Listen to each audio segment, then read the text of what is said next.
ছোট বাচ্চাদের হাতে আমার মনে হয় মোবাইল না দেয়াই ভালো।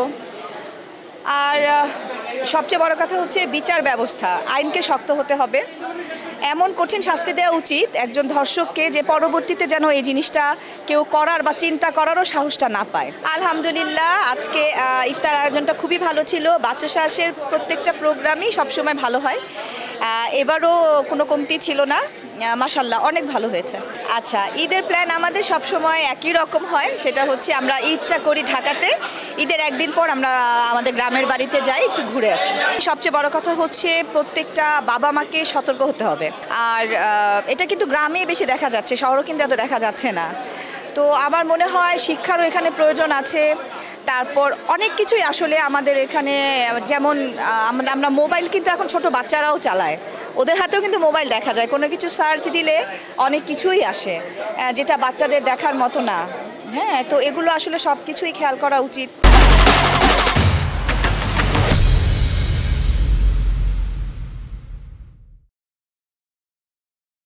আর ছোট ছোট বাচ্চাদের হাতে আমার মনে হয় মোবাইল না দেয়াই ভালো।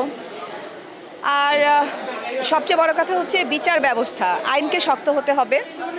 এমন কঠিন শাস্তি দেওয়া উচিত একজন ধর্ষককে যে পরবর্তীতে যেন এই জিনিসটা কেউ করার বা চিন্তা করারও সাহসটা না পায়।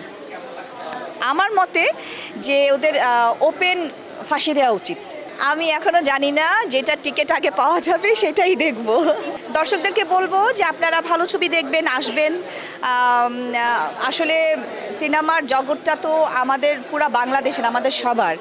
তো ভালো ভালো কাজ হোক, আমরা সবাই চাই, আপনারাও যেমন চান, আমরাও তাই চাই যে ভালো কাজ হোক। ভালো কাজগুলো দেখবেন, ঈদের ছবিগুলো খুব ভালো হয়, আসবেন, দেখবেন, ভালো লাগবে। ভালো, এই যে সবাই মিলে আসলাম, যেহেতু ডিরেক্টরস গিল্ডের আমাদের টিমটা এসছে আর অন্যান্য সবাই এসছে, সবার সাথে দেখা হচ্ছে।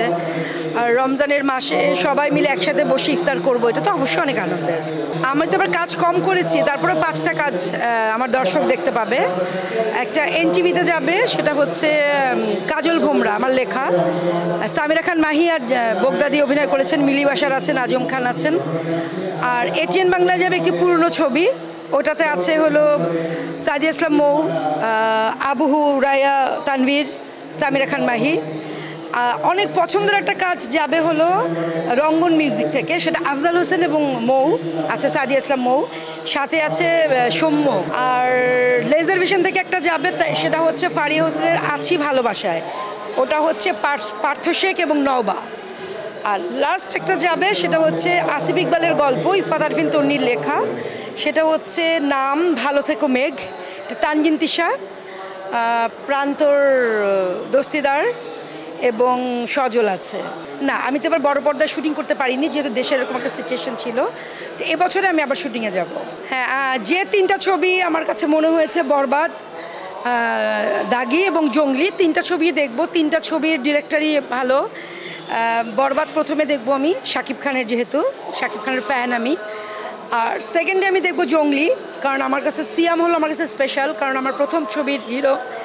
আর প্রহেলিকার বুবলি সবসময় আমার কাছে স্পেশাল, কারণ আমার প্রহেলিকার ওর পাশে। আর লাস্ট আমি দেখব অল টাইম ফেভারিট, আমার ফেভারিট ডিরেক্টর শিহাব শাহিনের দাগি, যেটা দেখার জন্য আমি উন্মুখ হয়ে আছি। কারণ শিহাব শাহিনের যখন ছুঁয়ে দিলে মন রিলিজ হয়, তখন তার এই গানটা আমাকে ইন্সপায়ার করেছিল, যার ফলে আমার মেঘের নৌকা গানটা বা তুই কি আমার হবিরে গানটা আমি ভালো করতে চেষ্টা করেছিলাম। সো দাগিটা আমি তারপরে, উনি অনেক বড় মাপের অভিনেতা, সেরকম গল্প, সেরকম প্রডিউসার, অনেক হিসাব নিকাশ থাকে। তবে একজন পরিচালক হিসেবে তো অবশ্যই আমার ইচ্ছা থাকবে যে ওনার সাথে একটা কাজ করার।